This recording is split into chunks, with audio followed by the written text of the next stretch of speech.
আমরা এখানে একটা প্রোগ্রাম করলাম, যেখানে হচ্ছে মোটর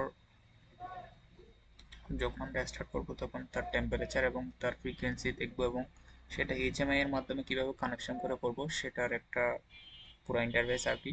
তো প্রথমে যখন আমরা কি এখানে কানেক্ট করব, তখন হচ্ছে এখানে আরেকটা সফটওয়্যার আছে যেটা হচ্ছে পিএলএস পিএলসি সিম। ওই সফটওয়্যারটা ইউজ করে এটা রান করার আগে প্রথমে আমরা পিএলসি সবগুলো আগে প্রজেক্ট যতগুলো করছিলাম সবগুলো সেভ করব। সেভ করার পর পিএলসিতে গিয়ে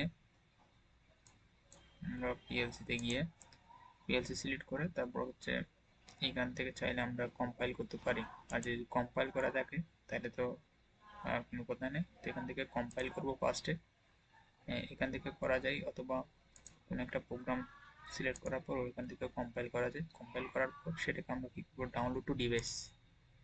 এরপর হচ্ছে আমাদের ডাইরেক্ট স্লট আছে কিনা চেক করব, যদি থাকে তাহলে ঠিক আছে। আর এরপরে হচ্ছে আমরা আমাদের সিমুলেশনের রান অপশনটা ক্লিক করব, স্টার্ট করার পর দেখতে পাবো আমাদের এখানে, যেহেতু এটা আমাদের আগে প্রোগ্রাম চালু হয়েছে সেজন্য এটা রান অপশন দেখাচ্ছে। তো মূলত ইয়েলো দেখালে হচ্ছে স্টপ, আর গ্রিন দেখালে হচ্ছে আপনার হচ্ছে স্টার্ট। তো এটা সার্চ দেওয়ার পর আমাদের ওই যে ইথারনাল ইন্টারফেসের যে কেবল, সেই কেবলের এই পেজে দেখাচ্ছে, যেটা হচ্ছে আমরা লুট দিব। লুট দেওয়ার পর এটা অলরেডি লুট আছে, সেজন্য আমাদের এখানে সব প্রোগ্রাম হচ্ছে সাকসেসফুলি দেখাচ্ছে।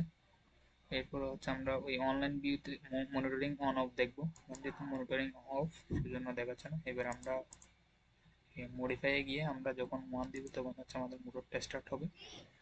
যেহেতু আমরা ল্যাচিং অপশন ইয়ে করছি সেজন্য আমরা মোটরটা অফ করে দিই এই অবস্থায়। এরপর হচ্ছে আমাদের এখানে যে ভ্যালুগুলো আমরা এইচএমআই এর সেট করতে পারবো, আমরা এখান থেকে চাইলে সেট করতে পারবো। আমরা এইচএমআই, যেহেতু আমাদের এইচএমআই দিয়ে আমরা প্রোগ্রামগুলো করছি সেহেতু এইচএমআই দিয়ে আমরা সেট করতে পারবো। তো এইচএমআই এর জন্য হচ্ছে আমরা এইচএমআই এ গিয়ে এইচএমআইটা এখানে ওই স্টার্ট সিমুলেশন অপশন আছে, এই সিমুলেশনে ক্লিক করলে এইচএমআই এর একটা অপশন আসবে। তো এই অপশনগুলো আমরা ওই রুট স্ক্রিনে সেট করলাম আর কি। প্রথমে হচ্ছে ফ্রিকোয়েন্সির জন্য, তারপর হচ্ছে মোটর স্পিড, তারপর হচ্ছে মোটর টেম্পারেচার। আমরা তিনটা জিনিসই দেখতে পাবো। এখান থেকে আমরা চাইলে এই ফ্রিকোয়েন্সিটা আমরা চাইলে দিতে পারবো 50-এর জন্য। আমরা জানি 27,647 ভ্যালু আসার কথা। তো সেই হিসাবে যদি আমাদের কত আসে দেখি, 27,647 ভ্যালু আসছে। তো যার কারণে মোটরের টেম্পারেচার হচ্ছে তখন হচ্ছে 100 ডিগ্রি সেলসিয়াস আর কি। ঠিক তেমনি আমরা চাইলে মেইন ব্লকেও আমাদের ভ্যালুটা চেঞ্জ করে দেখতে পারি। যে আমাদের মোটরের ফ্রিকোয়েন্সি 50, এটা যদি আমরা যদি 50 না দিই, যেটা 25 দিই, তাহলে কত হয় দেখি। এখান থেকেও চেঞ্জ করা যাবে। 13,824, 25 হলে 13,824, এবং এটা হচ্ছে মোটরের টেম্পারেচার হচ্ছে 50। ঠিক তেমনি আমাদের এই স্ক্রিনগুলো এখানে দেখা যাচ্ছে মোটরের টেম্পারেচার কত, 50। আর আমাদের গিয়া কত, এটা হচ্ছে মোটর সেট অপশানে কত, মোটরের ড্রাইভে কত পাওয়া, 13,824।